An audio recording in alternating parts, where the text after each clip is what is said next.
ঘটনাস্থলে আসার চেষ্টা করেছি এবং দ্রুত আমাদের সেবাটা বিভিন্ন কার্যক্রমের মাধ্যমে প্রদান করার চেষ্টা করেছি এবং এর মধ্যে অনেক সময় আমাদের জীবন বাজি রেখে কাজ করতে গিয়ে কাউকে কাউকে ত্যাগও স্বীকার করতে হয়, অর্থাৎ জীবনহানির ঘটনাও ঘটে থাকে।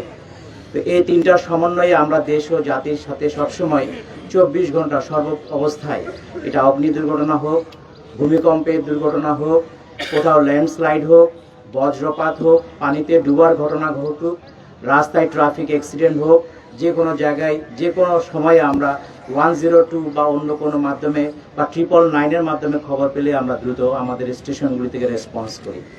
আমাদের 538টি স্টেশন রয়েছে সারা বাংলাদেশে। এই সারা বাংলাদেশের এই 538টি স্টেশনের মাধ্যমে দুর্যোগ দুর্বিপাকের যে কোনো ঘটনায় আমরা দ্রুত রেসপন্স করার চেষ্টা করি।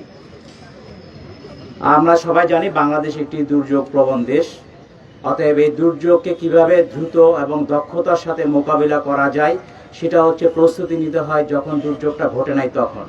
সেরকম প্রস্তুতির অংশ হিসেবে সারা বাংলাদেশে আমরা প্রায় প্রতিদিনই 20 থেকে 25টি এই ধরনের ছোট ছোট মহড়া হয় কোনো স্কুলে, না হয় কোনো গ্রামে গঞ্জে কোনো প্রতিষ্ঠানে, অথবা রেডিমেড গার্মেন্টস অর্থাৎ ইপিজেড এলাকায় অথবা ইন্ডাস্ট্রিয়াল এলাকায় করে থাকি। এর মাধ্যমে সবাইকে আমরা সচেতন করা এবং সবাইকে বিষয়গুলি সম্পর্কে যাতে জানতে পারে এবং প্রয়োজনের সময় সেজন্য একটা প্রাথমিক রেসপন্সটা করতে পারে, যাতে ফায়ার সার্ভিস বা এরকম ভলান্টিয়ার বা আমাদের যে রেড ক্রিসেন্ট আছে তারা এসে উপস্থিত হওয়ার আগ পর্যন্ত তারা নিজেদেরকে একটা গ্রহণযোগ্য মাত্রায় তাদেরকে ক্ষয়ক্ষতি থেকে রক্ষা করতে পারে। আমরা আশা করি এরকম মহড়া চলমান থাকবে।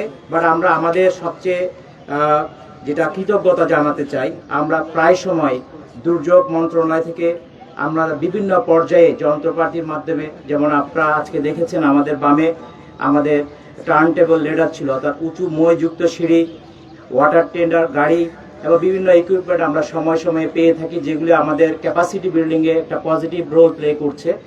এবং যখন আমরা ভূমিকম্পে বা উদ্ধার কার্যক্রমে যাই, এগুলো আমাদেরকে যথেষ্ট সহযোগিতা করে।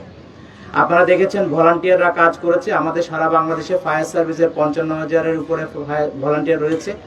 ঢাকার মধ্যে আনুমানিক 27,000 ভলান্টিয়ার রয়েছে। আমরা তাদেরকে প্রতিনিয়ত রিফ্রেশার ট্রেনিং করাই এবং গত বছর আমরা আনুমানিক 400 জনকে আমরা নতুন ভলান্টিয়ার তৈরি করেছি। আমাদের এরকম দুর্যোগ মোকাবেলার জন্য প্রস্তুতি চলমান রয়েছে। আর দুর্যোগের যে এবারের প্রতিবাদ্য ঘোষণা করা হয়েছে, দুর্যোগ প্রস্তুতিতে লড়ব, তারুণ্যের বাংলাদেশ গড়ব, এখানে আমি প্রচুর তরুণ দেখতে পাচ্ছি এবং আমি আশা করব আজকের এই মহড়া আপনাদেরকে অনুপ্রাণিত করবে এবং আপনারা আমাদের সাথে বিভিন্ন পর্যায়ে স্টেশন সমূহে যোগাযোগ করবেন, ভলান্টিয়ার হিসেবে আমাদের সাথে এন্ডোর্স করবেন এবং আমরা চেষ্টা করব ভলান্টিয়ার ট্রেনিংয়ের মাধ্যমে আপনাদের দক্ষতা বৃদ্ধি করতে, যাতে যে কোনো দুর্যোগের সময় আপনারা আমাদের পাশে এসে দাঁড়াতে পারেন। সর্বোপরি মাননীয় মন্ত্রী মহোদয়কে এবং সংসদ সদস্য মহোদয়কে আজকে এই অনুষ্ঠানে উপস্থিত থেকে আলোকিত করার জন্য আমি আন্তরিক ধন্যবাদ জানাচ্ছি। সবাইকে অনেক অনেক ধন্যবাদ। আল্লাহ হাফেজ।